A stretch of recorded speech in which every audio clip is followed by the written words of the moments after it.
Pogled v znanost.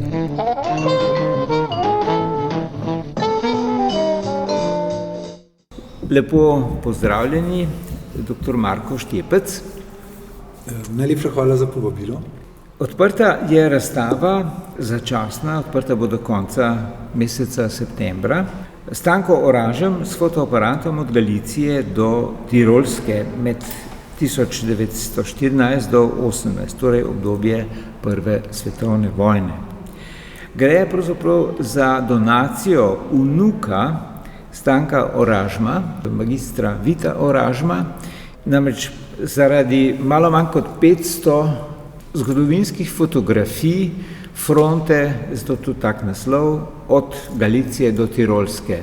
Kako je prišlo do te razstave, ki nam pokaže pravzaprav tudi neke popolnoma nove zorne kote, mimogrede tudi, saj za našo območje, novo fotografijo Marijinega trga, sedanjega Prešernovega trga, ob razglasitvi prve države Slovencev, Hrvatov in Srbov. Ja, mi smo zelo veseli v muzeju, da odpiramo to razstavo fotografij. Gre seveda za izbor 24 fotografij, od skupaj skoraj 500, 400, prek 440 fotografij, ki nam jih je magister Vito Oražem podaril v 2 donacijah. In seveda... Ampak to je bilo pred 10 leti dobrimi, ne? Da, ja. Pravzaprav z Vitom Oražmom smo se srečali ravno zaradi teh fotografskih albumov. On jih je nekako upozoril na njih, ker so bili ti albumi, tako kot fotograf, povsem neznani. Šlo je za 8 fotografskih albumov. Negativi na steklenih ploščah so bili uničeni, to pomeni, da vse fotografije so to bili edini originali. Bil je čas ob 100-letnicah začetka Prve svetovne vojne 2014. Mi smo takrat pripravljali eno razstavo z naslovom Po Matičiču. Take vojne si nismo predstavljali, in ko smo te fotografije videli, ko smo imeli to čast, da smo si jih lahko pogledali, smo bili pravzaprav povsem navdušeni, ker pravzaprav mi v naši fotografski zbirki imamo obsežen fond fotografij, ampak en velik del fotografij so ali amaterske fotografije neznanih avtorjev, del je, bom rekel, uradnih albumov z znanimi fotografi in tako naprej, ampak imeti pa v rokah fotografije slovenskega fotografa, ki je ohranil bogato zapuščino osebnih predmetov, in pa fotografij, ki so pravzaprav povsem neznane in so bile takrat prvič predstavljene javnosti, je pa pravzaprav izreden dogodek bil. Torej, te fotografije je ded Vita Oražma, Stanko Oražem, posnel ne samo zaradi dejstva, ker je bil pač v vojaških spopadih, ampak ker je bil oficir, ki je vodil avtomobilske, kamionske, tehnične, cele kolone, tam do 300, malo manj kot 300 vozil. Ne? Ja, poročnik, pozneje od leta 1915 naprej nadporočnik Stanko Izobražen, je bil tehnično izobražen, srednja šola v Gradcu, višja elektrotehnična šola, in seveda, ko se je začela vojna, je že takoj bil upoklican. In zaradi tehnične stroke seveda so mu bile dodeljene te tehnične službe, najprej vodenje nekega bencinskega depoja, armadnega, in potem seveda avtokolone. Zdaj, to so bile različne transportne kolone. V obdobju leta 17, recimo, je on bil kot nadporočnik odgovoren v bistvu za 240 vozil, to pomeni dovažanje, preskrbovanje v bistvu z prve bojne črte.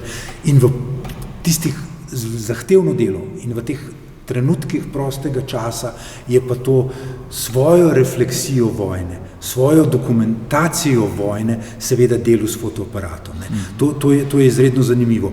Zanimivo je to, da fotografije njegove so fotografsko, tehnično, vsej en večji del teh fotografij zelo kvalitetne, v nekaterih seveda, kar je posebej upozoril njegov vnuk, ki se je sicer tudi sam bom rekel, znanstveno raziskovalno ukvarjal s fotografijo, je pa videl celo ta osebno izpovedni potencial, kar pomeni, da mi smo takrat potem, ko smo prvič že to razstavili, smo večkrat opozorili, da imajo njegove fotografije v marsikaterem elementu podobno funkcijo, kot jo imajo dnevniki, ki so jih pisali vojakov. To pomeni način premagovanja vojne in tako naprej. Gre pa seveda za ozek izbor v tem primeru 24 fotografij. Možni so povsem različni v izbori. Tudi po tej naši prvi razstavi leta 2014 je bila v sodelovanju Marine Gradišnik, muzeja Ribnica in Vita Oražma narejena razstava, ki je na njegove fotografije, na te iste fotografije pogledala skozi malo drugačne perspektive. Naslovljena je bila skozi oči častnika, skozi oči inženirja in skozi oči turista. In tukaj znotraj tega je zajet cel ta razpon njegove fotografske dediščine. Mi smo pa tokrat izbrali pravzaprav do sedaj manjkrat opažen pogled Stanka Oražma kot vojnega kronista, kot popotnika skozi vojno. In kot ste v vprašanju nakazali, seveda, en velik del teh fotografij še zdaj ni znan javnosti. To so bili vedno samo te izbori po teh ključih, ki sem jih omenil.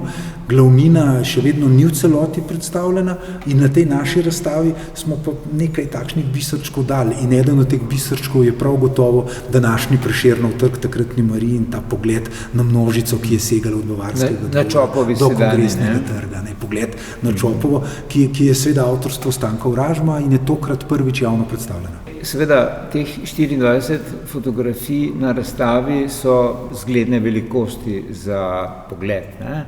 Izvirniki so pa izjemno majhni za današnje razmere, čeprav mogoče reda velikosti telefonskih ekrančkov. Ja, seveda. Tu je bila celo dilema. Mi smo leta 2014 smo v enem okvirju predstavili kar originale, poleg nekaj povečav. Tokrat smo se seveda odločili, da bomo šli v ta klasični 50x70 format povečave, torej kopije, zaradi tega, da se na teh fotografijah lahko vidijo tudi razni drobni detajli. Je pa seveda predvsem na dan otvoritve, pa mislim, da bomo vsaj še dvakrat v tem času pa v vitrinah pokažemo tudi izbor fotografij, da se vidi ta primerjava. To pomeni izbor v smislu, v kakšnih albumih so shranjeni in kako izgledajo originali. Zdaj, originali so različni, nekje od 5,3x8,4 formata do največji so tam do 15, 10, 13, 18, ampak te so izjemni, teh je le nekaj, večinoma gre pa za majhne 5,3x8. Vse je razvil avtor sam in seveda zanimivost razstave je tudi to, da v 3 vitrinah poleg fotografij in originalnih albumov njegov vnuk je rekel, verjame v auro originala, in si je tudi želel, da bi bilo pravzaprav več kar originalnih fotografij razstavljenih na stenah, ampak glede na to, da gre za edini original, smo se potem odločili za to kompromisno varianto in pa seveda s tem tudi gledalcem omogočili, da na fotografijah pogledajo detajle. Zraven v vitrinah so pa seveda njegovi osebni predmeti, njegovi vojaško osebni predmeti, ki jih je ohranil kot spomin na vojno, in pa nekatere stvari, ki jih je povsem praktično uporabljal, kot so zemljevidi, in pa, kar je zanimivo, fotografska oprema. Zdaj, skupaj z vitrino, ki jo imamo na stalni razstavi, je tu že enkrat pomemben del pravzaprav njegove zapuščine predstavljen. Vse skupaj, seveda, o čemer pa se pogovarjava, je po resnici bila nekako dvodelna donacija Muzeju novejše in sodobne zgodovine Slovenije, na katero smo pravzaprav zelo ponosni. In vsakič, ko se s kom pogovarjam, se jaz se tudi pravzaprav v imenu muzeja zahvalim magistru Vitu Oražmu, da je to podaril muzeju. Slišali smo, kako pomembna je ta donacija, ne? Kaj pa je v kontekstu celote dediščine, torej slikovne, Prve svetovne vojne, ne, ta slikovna zbirka in seveda tudi nekateri predmeti, konec koncev tukaj imate v njegovi, torej v vaši stalni zbirki Prve svetovne vojne, a ne, v ponudbi tudi njegov od Stanka Oražma samovar, ki je bil njegov vojni plen, ne. njegov daljnogled, potem par stvari, ki so bile podarjene. Ne. Ja, zdaj, če najprej tako kot muzealec, ne, za naš muzej je izjemno pomembne, že po tem ključu mi skušamo našo stalno razstavo, naš pogled na 20. stoletje vedno bolj individualizirati. To pomeni, ne govorimo samo o nekih splošnih zakonitosti, o teh najpomembnejših dogodkih, seveda govorimo tudi o tem, ampak vse to, ta širši kontekst, bistvo nam je pravzaprav pripoved o ljudeh, bistvo nam je pričevanje, seveda za Prvo svetovno vojno ni pričevanj, zato so toliko bolj pomembne osebne zapuščine z imenom, s priimkom. Za samo fotografsko zbirko, ki nekako obsega pri nas prek 6000 originalnih, je izjemno pomembno to, da smo s pomočjo Vita Oražma odkrili slovenskega častnika, rezervnega fotografa, ki je res strastno fotografiral, ki ima znano zgodbo, torej so tudi fotografije personalizirane, gre za njegov oseben pogled, obenem pa on sam prinaša s tem izborom svojih fotografskih posnetkov v resnici vnaša ne samo nek svoj pogled na vojno, ampak seveda nek droben, do zdaj neznan vidik, ne, to pomeni trenske kolone, tehnične službe, zaledje in to je izredno pomembno. Zdaj, če to od Galicije do Tirolske. Od Galicije do Tirolske, pravzaprav vsa bojišča. Ta razstava bi lahko bila tudi kjerkoli na tem prostoru, ne? V Avstriji. To je itak celotna Prva svetovna vojna. Mi sicer na njo skušamo gledati preko zgodb posameznih oseb, skušamo jo gledati tudi prek zgodb usode vojakov iz slovenskih nabornih območij, ampak v resnici je pa zgodbo zelo težko, jo sploh ne da se razumeti zgodbe Prve svetovne vojne brez celotnega evropskega in svetovnega konteksta. In tukaj so res množice vojakov, se srečajo, fotografirajo, propaganda povsod deluje, je centralno vodena. In tu, da sem rekel propaganda, ko mi pogledamo fotografske fonde, vidimo, da del teh fotografij je seveda nastal ne od Stanka Oražma, ampak del fotografij, ki jih hranimo v zbirki, je nastal pod okriljem Vojno-tiskovnega urada na Dunaju, torej v funkciji propagande. Zdaj, en pomemben del fotografij, ki ga imamo, je pa ta amaterski, ljubiteljski, ki so jih vojaki, predvsem pa častniki in počastniki delali za svojo dušo, samoiniciativno, so pravzaprav najbolj zanimive, so ravno te drobne, malih formatov fotke, ki so necenzurirane, ki nikoli niso bile namenjene za objavo in danes se z njih v bistvu pravzaprav učimo te vojne. In zdaj, če jaz recimo naštejem nekaj teh, mi imamo recimo od teh znanih fotografov, imamo kakšno znano fotografijo od Grabjeca, konkretno to na Kongresnem trgu, ne. Imamo recimo Jana Fontjana iz Filharmonije, ne. Imamo Jana Trdino, območje Kanalske doline, vojna na tem območju, imamo Karla Česnika, spet poročnika, ki je fotografiral, pa vsi so bili, bom rekel, sami sebe niti so bili bolj priložnostni fotografi, ki so slučajno imeli fotoaparat.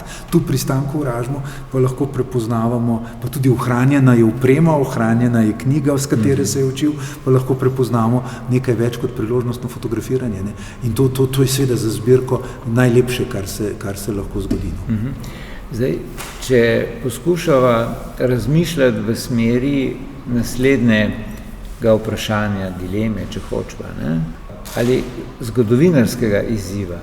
V zadnjih 20-30 letih je značilnost predvsem zgodovinarskih opisov dogodkov izpred 100 let že določena zgodovinska distanca, ki omogoča bolj celovit razmislek in na nek način prehod iz recimo nekih kompleksnih razlogov zgodb, v opise posameznikov, skupin, ki v splošnih opisih seveda niso bili recimo vloga žensk, ki so morale prevzeti moška dela kot primer, ali pa begunci, skratka aspekti, ki so recimo tam nekje do 60-70 let po koncu Prve svetovne vojne, se pravi skozi 20. stoletje, dominirali v pripovedih tako ene kot druge strani. Ja, Kako kaj mislite, da je pripeljalo ta nakazana distanca? Ali... To je v resnici izjemno zahtevno in kompleksno, pravzaprav pa kar ključno vprašanje, kako se je oblikoval spomin na Prvo svetovno vojno. Sploh pri nas, ne? Sploh pri nas, ne. Pri nas so bili še posebni razlogi, ker pač jugoslovanska država, kraljevina SHS, seveda v vojni, kjer so bili vojaki na nasprotnih straneh, ni mogla najti neke skupne državne podlage, neke ideologije, ki bi lahko bila podlaga. To, kar se je zgodilo v entantnih državah, kjer vojna služi kot tista podlaga, na podlagi katere se doseže neka državna, narodna enotnost, patriotizem in tako naprej. Tukaj je bilo potok tega ločevalnega, da gre ta dinamika spominskega razvoja malce drugače, zato je pa to še bolj intrigantno, ne. Je pa seveda treba reči, da v celotnem evropskem prostoru je šlo skozi neke faze, kjer je seveda najprej vojna bila tako blizu, da se je najprej iskal vojno krivdo, potem se je odkrivali poveljnike, odkrivali se je strategije, potem se je začelo odkrivati neke zakonitosti in vzroke in tako smo pravzaprav ne le pri nas, ampak praktično nekje šele v 60 letih se potem odkrije navadnega vojaka, posameznika v strelskem jarku, njegovo trpljenje. Še dolga pot je bila potrebna, da se potem odkrije te razne, da rečem, grozote vojne, to pomeni razne streljanja dezerterjev, smrtna obsodba, nasilje nad civilisti, decimiranja.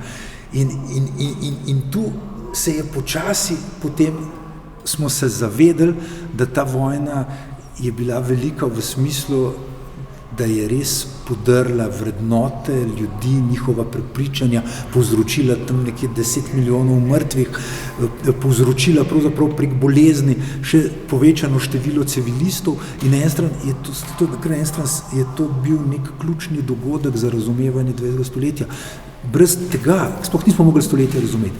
In tu so se potem pa počasi začele raziskovanje pa teh, kako je vojna vplivala na posamezne skupine. Torej ta premestitev iz bojišča počasi na zaledje, na begunce, na ženske, na marginalizirane stvari, ki so ker so se kar naenkrat pokazale, da če želimo razumeti celoto, če želimo narediti neko zakonitost, jo vidimo najbolj ravno v teh, kar je veljalo za izvrške, za margino.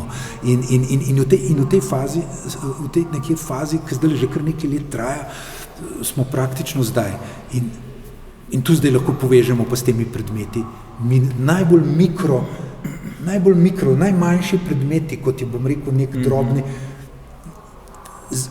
bom rekel, žig, ki ga imamo razstavljenega z kraticami Stanka Oražma, nek njegov zemljevid, ki označuje območje, pomeni vstop v to globalno zgodovino.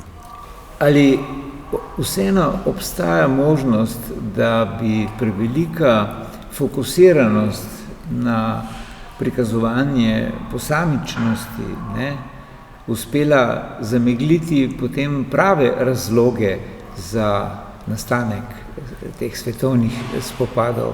Torej, kako vi kot zgodovinar razmišljate o tej nevarnosti oziroma pač dilemi?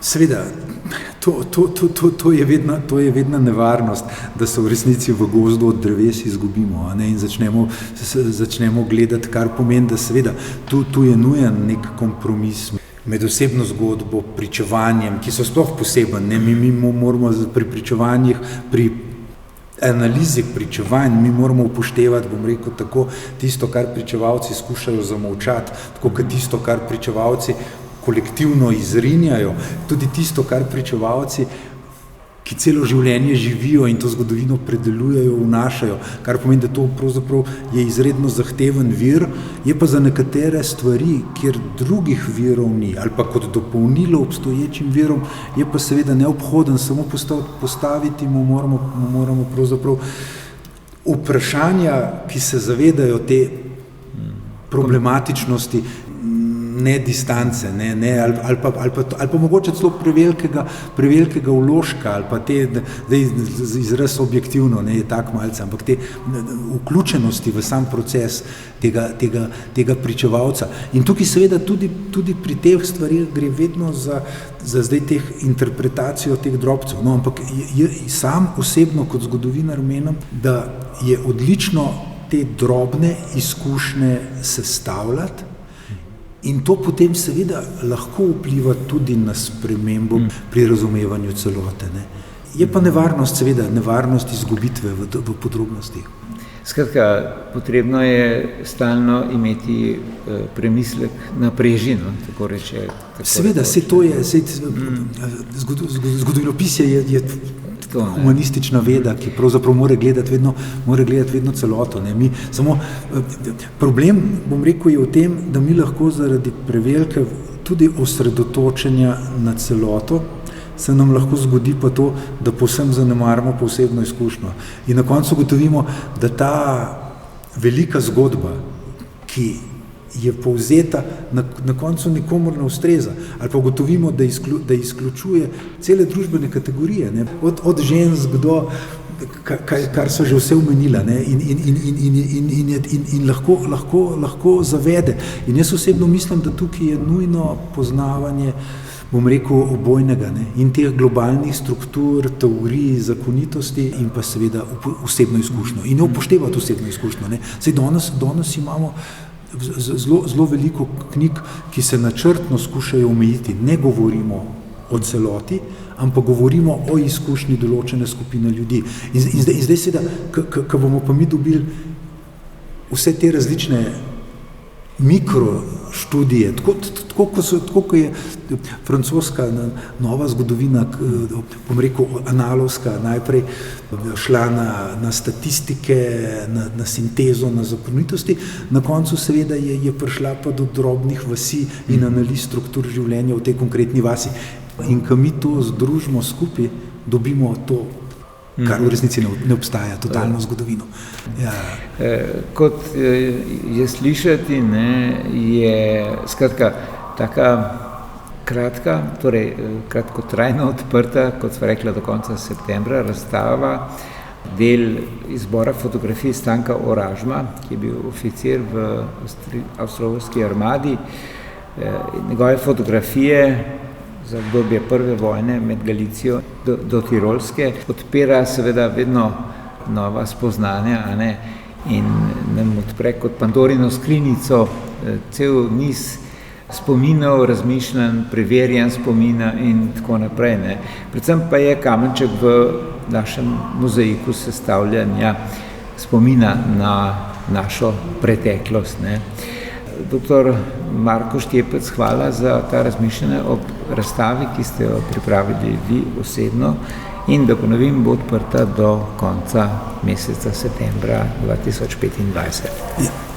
Hvala za povabilo, pa morda še poslušalcem, če lahko dodam, da je priložnost lepa, da si v prostorih Muzeja novejše in sodobne zgodovine poleg razstave Stanka Oražma ogledajo tudi sobo prve vojne na stalni razstavi, kjer je prav tako Stanko Oražen z svojimi drobci razstavljen in pa sočasno je prva svetovna vojna v drobcih predstavljena tudi na razstavi v zdravstvu, kar pomeni za ljubitelje prve svetovne vojne je do konca septembra en lep trenutek, da morda z kakšnega drugačnega kota še pogledajo na prvo svetovno vojno na muzejski način.